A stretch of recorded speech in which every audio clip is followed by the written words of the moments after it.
Assalamualaikum warahmatullahi wabarakatuh.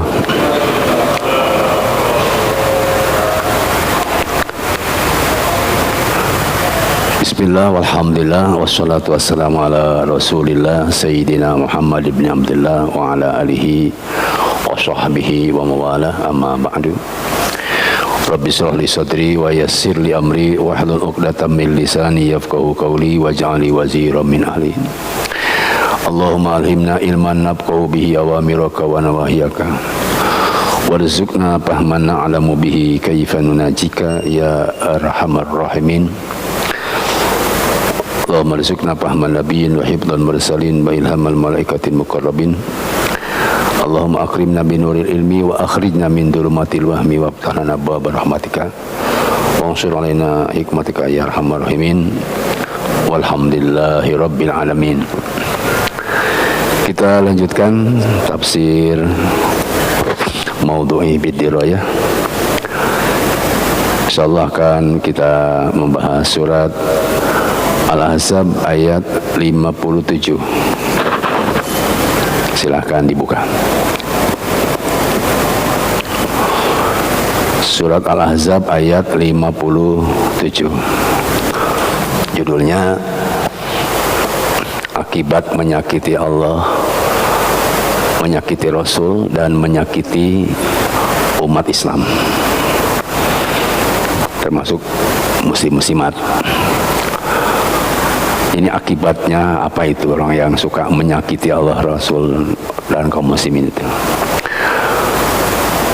Di sini nanti akan dijelaskan tentang akibat pertama, yaitu mereka dikutuk, dilaknat oleh Allah di dunia akhirat. Dan kedua, Allah menyiapkan api neraka di akhirat kelak. Sedangkan bagian yang berikutnya, akibat menyakiti kaum muslimin atau kaum muslimat, atau menuduh kepada kaum muslimin muslimat tanpa kesalahan yang mereka perbuat, maka akibatnya adalah mereka telah memikul dosa besar dari akibat melakukan bohong besar, atau bahasa sekarang raja hoak, disebut buhtan. Dan juga orang yang menyakiti kaum muslimin itu, mereka memikul dosa yang nyata di akhirat, yaitu bakal masuk api neraka. Saya kira ya, itulah tadi beberapa bagian yang harus kita jelaskan. Bagian pertama, apa itu yang disebut menyakiti Allah? Menyakiti Allah itu tafsirnya, kalau Samarqandi menafsirkannya dengan surat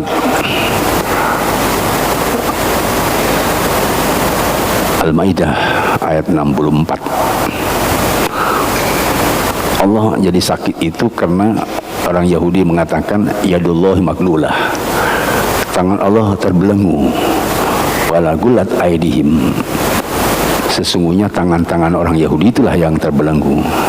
Karena itu walu inu bima qalu, mereka dilaknat dengan perkataan yang menyakitkan itu. Kenapa? Bal yadahu mabsutatan, sesungguhnya kedua tangan Allah atau kekuasaan Allah itu terbuka lebar. Yunfiqu kaifa yasha, Allah bisa memberikan rizki kepada siapa saja yang Allah kehendaki. Ini tafsir menyakiti Allah menurut Syekh Samarqandi. Sedangkan tafsir yang dijelaskan oleh Ibnu Katsir itu ada dua. Pertama, mukhalafati awamir, itu menyalahi aturan Allah, menyalahi perintah Allah atau menyimpang dari perintah Allah. Dan yang kedua, irtikabi zawaziri, melakukan dosa-dosa besar yang bertumpuk. Tidak hanya satu dosa besar, tapi bertumpuk. Selain zalim, korupsi, khianat, ngabohong, apalagi janji palsu. Jadi dosa-dosa besar itu bertumpuk dilakukannya. Bahkan wa israrih ala dzalik, terus menerus, sering bertumpuk terus menerus, itu menyakiti Allah. Jadi dua tadi, menyakiti Allah Ibnu Katsir, yaitu menyimpang dari aturan Allah, dan yang kedua melakukan dosa besar yang terus ditumpuk tidak henti-hentinya dan bahkan terus menerus. Sedangkan menurut Imam Sawi atau Imam bin Suyuti, menyakiti Allah itu dengan melakukan kemusyrikan. Ya, musyrik atau andad, membuat tandingan kepada Allah. Sebetulnya yang disebut menyakiti Allah itu ya karena Allah lah yang memberi rezeki, memberi hidup, mematikan. Jadi kalau orang membuat syirik itu kan menyakiti. Secara analogi, logika atau tanadoriyun, kalau kita punya istri ya, lalu kita poligami atau kita bermadu, saya yakin istri atau wanita yang dipoligami sama suaminya pasti sakit. Ya, bisa sakit hati, bisa sakit jantung dan lain-lain. Padahal kita yang memberi makan, nah, kita yang memberi minum, memberi rumah dan sebagainya. Saya tidak bisa menggambarkan kalau ada seorang istri yang menyeleweng. Tadi kalau kita punya poligami, beristri dua lah, wanita itu pasti berontak karena dia rasa sakit. Sekarang bandingkan dengan seorang suami yang sudah ngasih rumah, ngasih mobil, ngasih fasilitas, tiba-tiba menyeleweng istrinya itu. Saya yakin sekuat apapun imannya, pasti dia rasa sakitnya ada. Pasti sakit ya. Kok sudah dikasih makan, kasih minum masih nyeleweng. Ini saya kira ta'akuliun. Secara logika manusia memang sifatnya seperti itu. Nah, kalau dibandingkan nadoriyun tadi, ya secara nadoriyun dibandingkan, pantas pala taj'alul yang dada, jangan kamu membuat tandingan kepada Allah. Kenapa? Allah yang sudah memberikan rezeki, menghidupkan, mematikan, sampai dilarang berbuat syirik itu. Dan itu yang sebut tadi menurut Imam Suyuti menyakitkan kepada Allah itu, berbuat syirik itu. Ya, ini saya kira tafsir-tafsirnya seperti itu. Dan ada lagi yang ditulis oleh Imam Ikrimah, menyakitkan kepada Allah itu kalau seperti perlakuan zaman jahiliyah, suka memarahi masa, memarahi waktu, nyalahin masa, nyalahin waktu, atau suka berpaham bahwa perbuatan Allah disandarkan kepada manusia, sebut hukum alam. Padahal alam tidak punya hukum, waktu tidak punya hukum, hari tidak ada yang sial, pekan tidak ada yang sial, bulan tahun tidak ada yang sial. Tapi perbuatan orang jahiliyah suka mengabsial kepada waktu. Itu di dalam tafsirnya ternyata menyakitkan kepada Allah. Karena di dalam hadis ini, di dalam hadis yang diriwayatkan oleh Abi Hurairah, Rasulullah bersabda, Allah berfirman, yu'dhini ibnu Adam, manusia itu suka menyakiti aku. Ya subud dahro, dia mencerca masa, mencerca alam, mencerca waktu. Pada wa ana dahru, aku adalah alam, aku adalah waktu. Maksudnya uqallibu lailahu wa naharahu, aku yang menggantikan siang malam. Kenapa mereka mencerca waktu, mencerca masa, mencerca alam? Sehingga nanti ada disebut kafir dahriyin. Kafir dahriyin itu kafir sebab dia berpaham bahwa segala sesuatu karena waktu. Padahal waktu tidak punya apa-apa, Allah yang membulak-balikannya. Nah, kita tidak boleh paham seperti orang jahiliyah ya dari kaum dahriyin. Sehingga mereka beranggapan dunia ini rusaknya karena waktunya. Kita tidak seperti itu. Dunia ini hancur oleh Allah Subhanahu wa taala. Sebab kalau semua karena waktu, itu sangat menyakitkan kepada Allah. Makanya di dalam kitab kitab Qurtubi, tidak ada waktu yang sial. Ini hanya perbuatan orang-orang zaman jahiliyah menganggap sial pada waktu. Tidak ada waktu yang sial, hari yang sial tidak ada. Yang utama ada. Kalau kita mencari keutamaan waktu ada, tapi waktu tidak ada yang sial. Misalnya kalau waktu yang utama dari jam 12 ke subuh atau tulu fajri. Kalau pekan yaitu Jumat. Kalau bulan itu Ramadan, itu utama. Tidak ada waktu yang sial. Yang menganggap sial waktu sama dengan menganggap sial kedatangan Nabi Muhammad SAW ke Madinah. Padahal di Quran dijelaskan yang ta'irukum yang membuat sial itu ta'irukum, kamu, bukan Nabi Muhammad. Jadi ini tadi pemahaman tentang Allah sakit kalau ada manusia menyalahkan waktu, sebab Allah yang membuat waktu. Ini menurut hadis yang diriwayatkan oleh yang berasal dari Abi Hurairah. Itu salah satu tadi tafsirnya.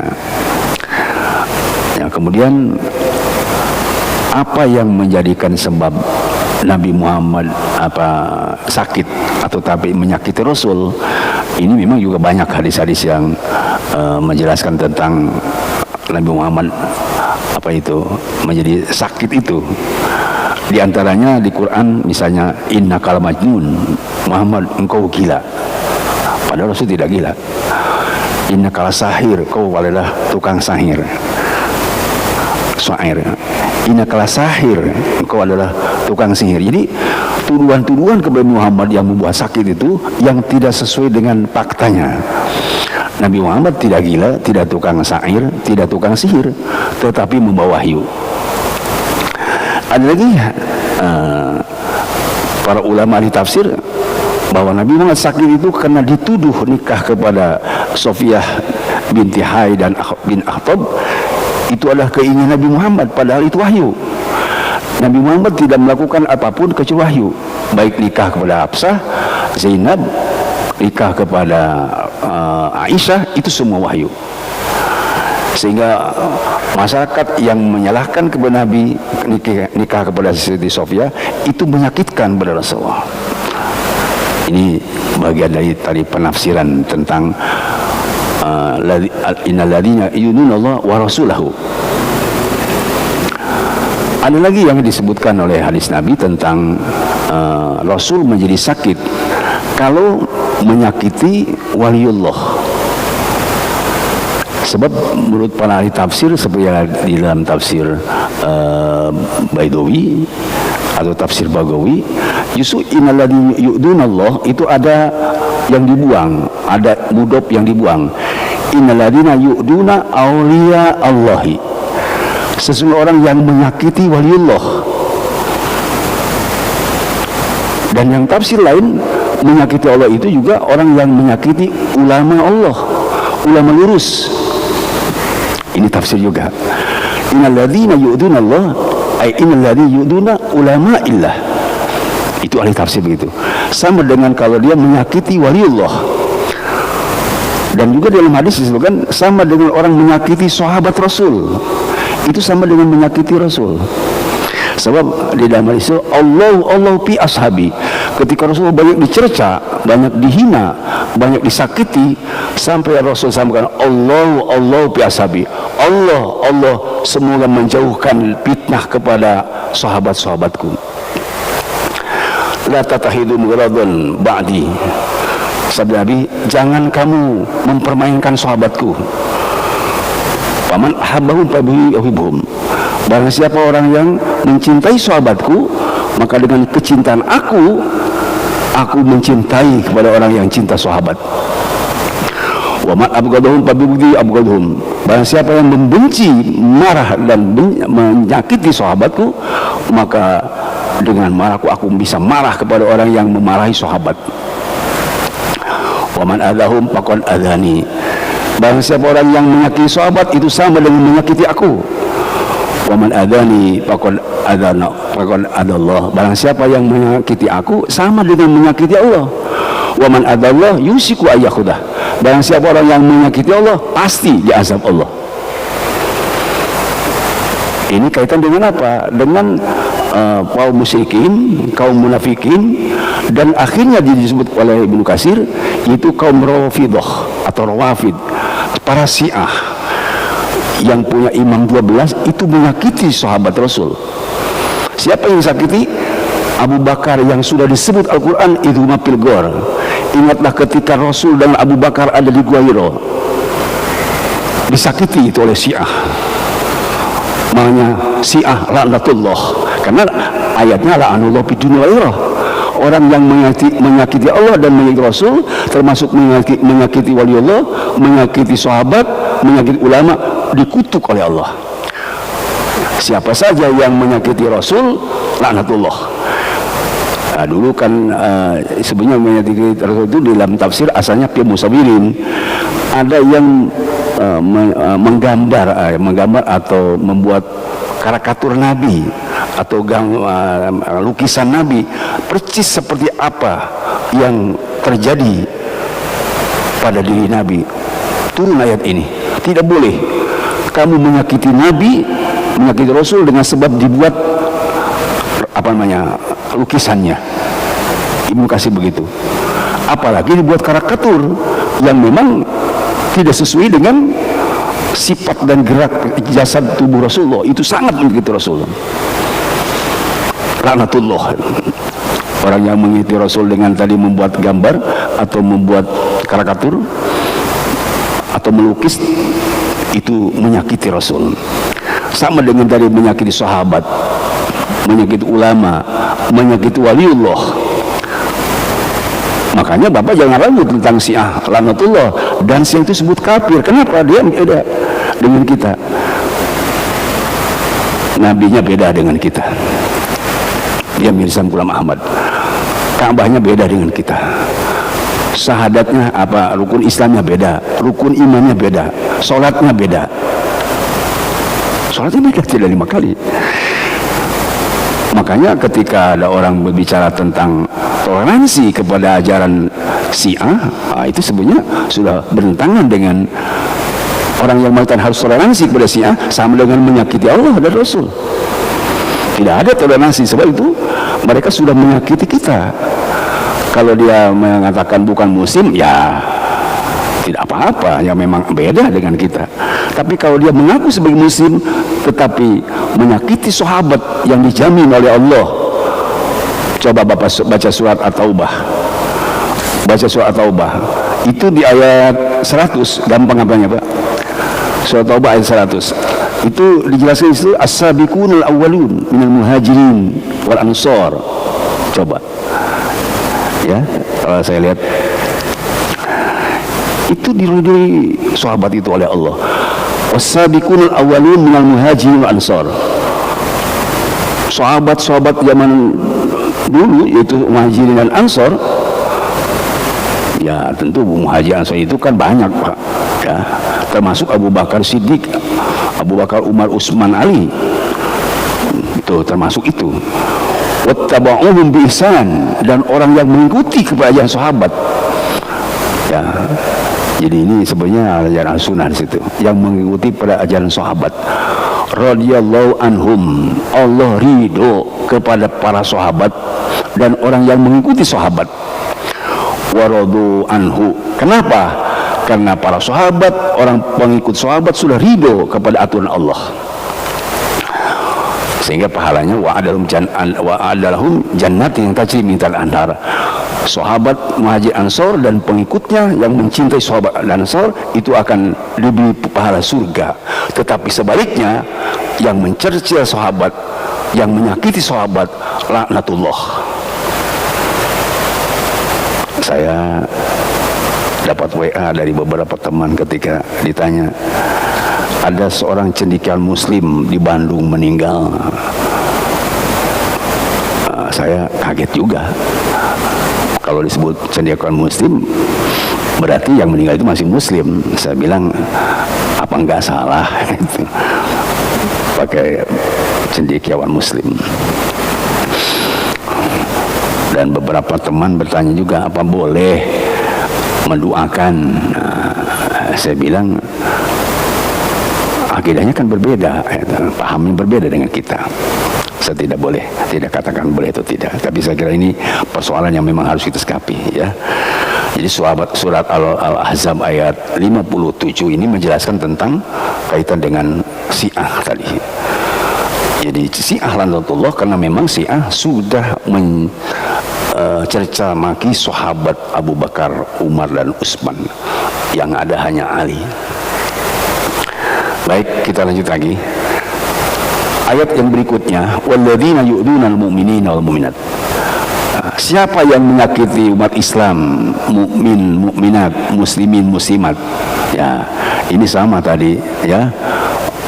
Orang kafir, orang musyrik, orang munafik. Kalau munafik kan mengaku muslim, Mbak. Ini orang yang menyakiti kaum muslimin dan muslimat. Bagaimana cara menyakitinya? Bigori maktasabu, menyakiti tanpa kesalahan yang mereka perbuat. Kalau bahasa kita, menuduh salah padahal tidak salah. Itulah orang yang menyakiti kaum muslimin muslimat. Bigori maktasabu. Bagaimana caranya mereka membuat atau menyakiti tadi? Cara menyakitinya adalah tadi berbuat dusta atau buhtan. Makanya di sini pakodih tamul buhtanan. Orang yang menyakiti kaum muslimin itu sama dengan memikul dosa buhtan. Buhtan itu dari bukan dosa bohong, tapi dosa rajanya bohong. Buhtan itu. Kalau bohong itu kan mengatakan sesuatu yang dosanya dosa besar. Ya. Kalau buhtan itu bukan dosa besar lagi, lebih besar daripada dosa besar. Sebut al-jawazir, dosanya sangat luar biasa bagi orang yang melakukan buhtan. Makanya tuduhan itu kepada kaum muslimin tidak boleh dilakukan, apalagi sampai menuntut. Di dalam bahasa kita ada tuduhan, ada tuntutan. Jangan menuntut, tuduhan saja tidak boleh. Dalam ahli tafsir, kalau menuntut itu sampai kepada nuntut itu sampai kepada ta'zirun wa haddan. Orang itu bisa dihukum ta'zir itu dihukum, atau haddan, dihukum dengan ketentuan yang dalam Islam. Itu kalau sudah dituntut. Kalau menuduh belum. Makanya kan tidak ada praduga tak bersalah dalam hukum kita. Ini orang yu'dun itu, Pak, yu'dun bukan menuduh sebetulnya, menuntut kepada orang sampai dia dihukum. Itulah yang menyakiti umat Islam, dan dia memikul dosa besar dan isman mubina. Jelas dosanya nanti di hari kelak bakal disediakan api neraka. Ya. Makanya kita harus hati-hati, Pak, tentang yu'dunal mu'min mu'minat. Ini bukan menuntut, Pak, menuduh saja tidak boleh. Sebab di dalam Islam inna ba'dadhani ithmun, tuduhan itu dosa. Inna ba'dadhani itu tuduhan, menuduh. Kalau menuntut sudah lebih besar lagi daripada tuduhan. Makanya cukup besar risikonya, ya. Nah, ini siapa yang menuntut? Nah, di sini dijelaskan pada ayat berikutnya, yaitu ayat 60, yaitu al-munafiqun fi qulubihim maradun dan mujibun. Pertama, orang munafik yang menuntut kaum muslimin itu sampai di penjara adalah umat Islam, mengakunya, tapi dia munafik. Yang kedua, maradun, para pelacur. Marud itu saya lihat di tafsirnya zina, para pelacur, baik pelacur terhadap perempuan atau pelacur politik atau pelacur ekonomi. Inilah yang suka menuntut kaum muslimin muslimat. sampai muslimin muslimat itu takzir, tadi dihukum atau dipenjara. Dan yang ketiga al-murjifun. Al-murjifun itu tadi orang yang buhtan, orang yang mengada-ada, melakukan sesuatu yang tidak bukti atau tidak ada datanya. Tadi disebut bigori maktasabu, tanpa ada kesalahan yang mereka perbuat, dituntut sambil bicara. Itulah dosa besar. Apalagi yang dituntutnya ulama dan habaib, itu dosa paling besar. Mukmin saja yang bukan ulama dan bukan habaib itu sudah besar, muhtan dan isma mubina, apalagi yang dituntutnya habaib dan ulama. Nah, ini sudah lebih besar lagi. Ini menurut surat Al-Ahzab ayat 60. La illam yantahil munafiqun walladzina fikum maradun wal murjifun, kalau tidak berhenti dari menuntut kaum muslimin muslimat sampai mereka ditahan dan dibui, maka la tughriyannaka bihim. Allah bersumpah, sungguh kami akan menyeret mereka dengan diusir di Madinah dulu diusir di Madinah. Dan insya Allah saya kira kalau insya Allah dituntut umat Islam yang tidak salah, nanti akan diseret oleh Allah Subhanahu Wa Taala yang kita tidak tahu kapan waktunya. Ini janji dan ancaman Allah. Lalu griyannaka bihim, setelah diseret mereka maka akan diganti posisi mereka oleh kaum muslimin muslimat. So, di sini mereka tidak lama lagi, Pak, sebentar lagi menurut Islam, menurut Al-Quran, sebentar lagi mereka berhenti dengan seistijad, mal'unin, dengan dikutuk oleh Allah, laknatullah. Sekali lagi, orang yang menuntut kaum muslimin muslimat bigori maktasabu tanpa kesalahan yang mereka perbuat, mal'unah, dikutuk oleh Allah Subhanahu Wa Taala dalam surah Al-Ahzab ayat 60. Maka itu di dalam Al-Quran yang selanjutnya, ya, kelanjutannya di surat masih Al-Ahzab ayat 69. Ya ayyuhalladzina amanu la takunu kalladzina adaw Musa. Wahai orang-orang yang beriman, kalau kamu ngaku muslim, la takunu kalladzina adaw Musa, jangan menjadi seperti orang yang pernah menyakiti Nabi Musa. Nabi Musa itu, Pak, kan Nabi dan Rasul, dia adalah orang pemalu. Ini kisahnya, Pak. Tapi dituduh yang tidak-tidak oleh mereka, oleh kaumnya waktu itu. Nabi Musa ini Nabi dan Rasul, tapi dituduh oleh mereka. Ini baru dituduh, Pak. Itu. Tetapi menyakitkan. Kenapa? Karena Nabi Musa ini kan orang yang tampan, orang yang rupawan, dan orang yang badannya itu mulus, badannya mulus, tubuhnya mulus, tapi dituduh bukan-bukan sama mereka. Ini cerita dulu bahwa Nabi Musa itu punya penyakit kusta, sehingga mereka mengaduga kepada Nabi Musa. Karena kalau yang lain mirip, Pak, kalau yang lain kalau mandi itu telanjang dulu, telanjang barang-barang. Nabi Musa tidak, sebab Nabi Musa sangat pemalu. Dituduh oleh mereka punya penyakit kusta di dalam tafsir Ibnu Katsir. Tetapi di dalam tafsir Jalalain dituduh punya penyakit azir. Azir itu yang membengkak di dalam buah di dalam tesisnya. Ya kalau bahasa kita seperti burut begitu, dituduh begitu. Kan menyakitkan itu. Padahal Nabi Musa tidak bawa barang-barang mandi dengan telanjang itu, karena memang tidak pantas sebagai Nabi dan Rasul.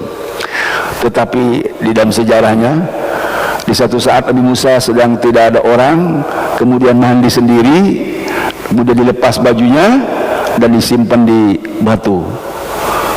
Tiba-tiba si batu itu, baju tadi di atas, kok sekarang batu jadi terbalik. Di dalam satu cerita batunya terbalik, jadi batu menindih pakaian Nabi Musa.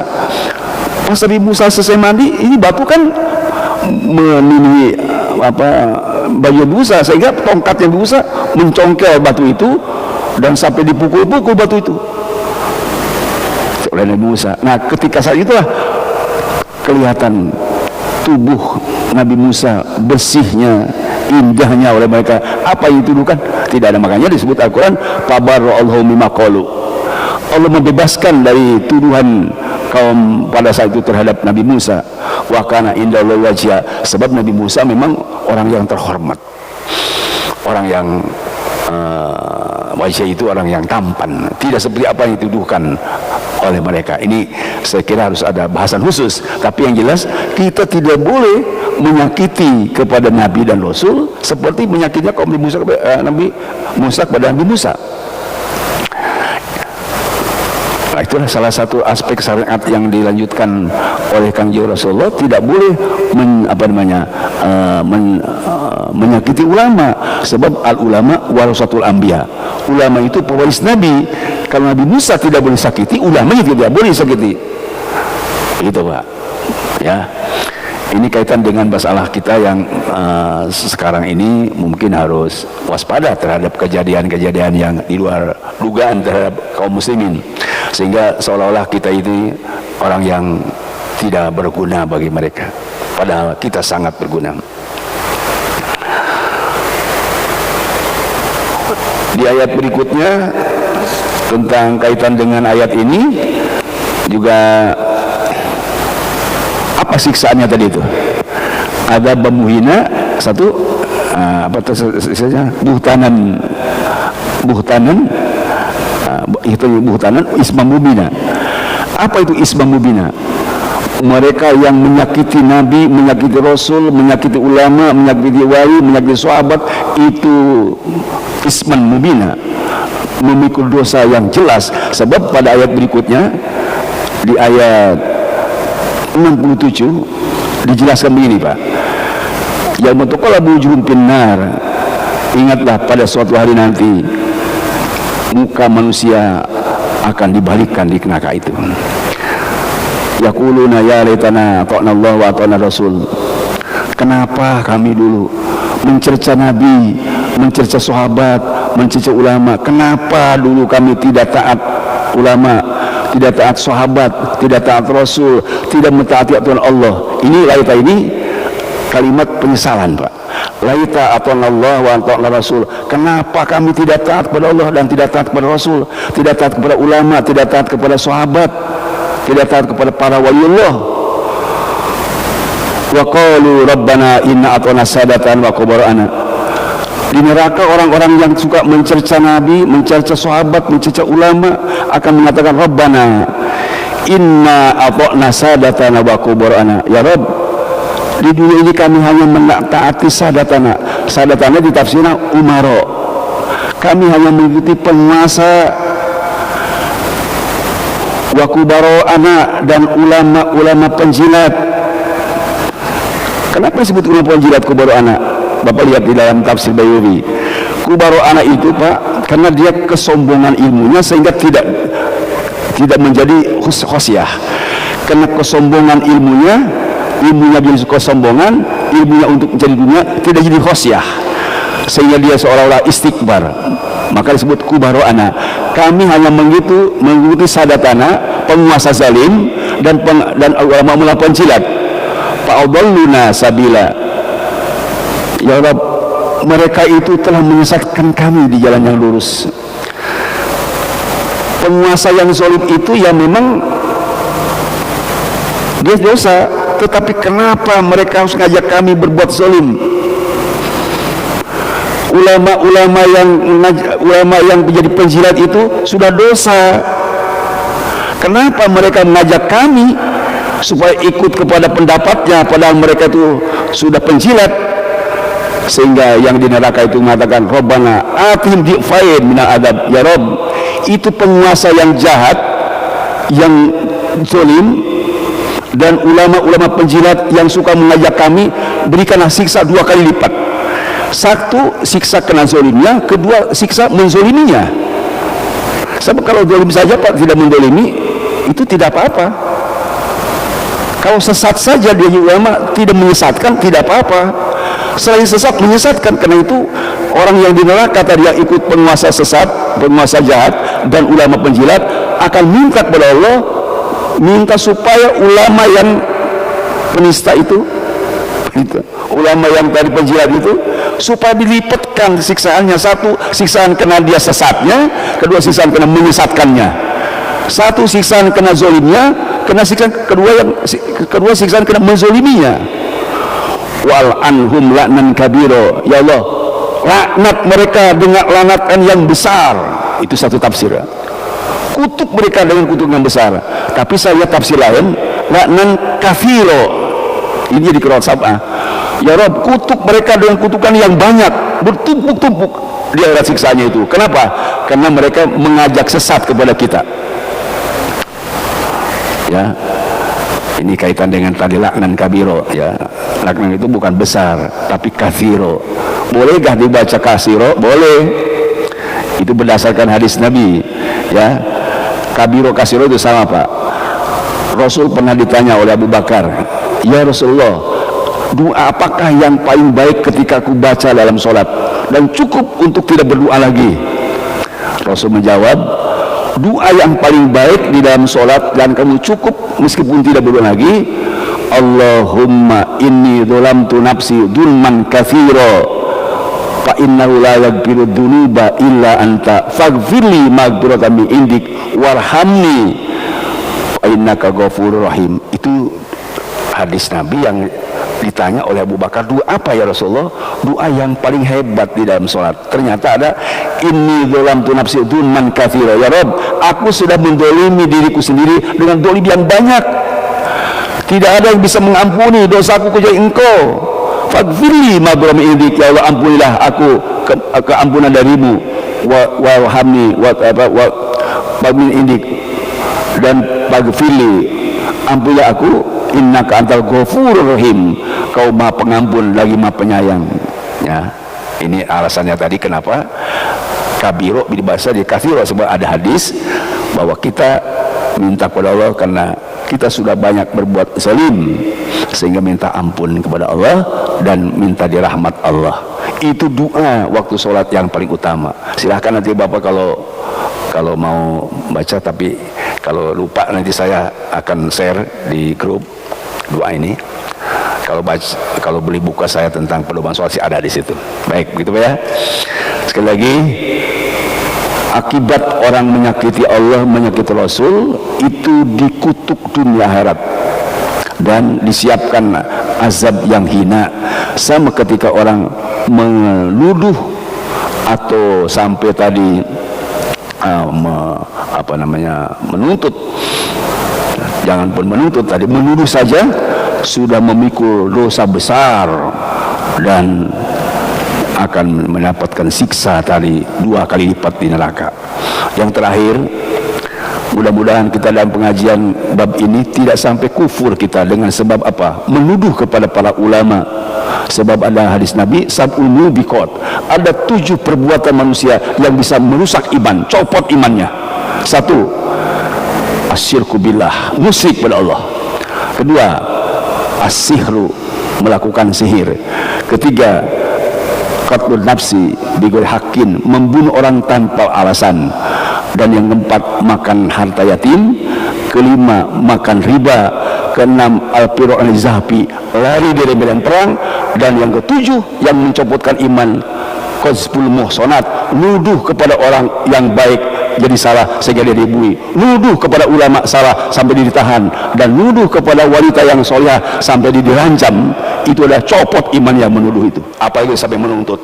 Mudah-mudahan kita dijaga oleh Allah, jangan sampai menuntut kepada para ulama sampai ulama ditahan dan dibui, tetapi malah kita harus membebaskan mereka supaya kita masuk surga. Amin ya rabbal alamin. Subhanakallah wa bihamdik, asyhadu an la ilaha illa anta, astaghfiruka wa atubu ilaik.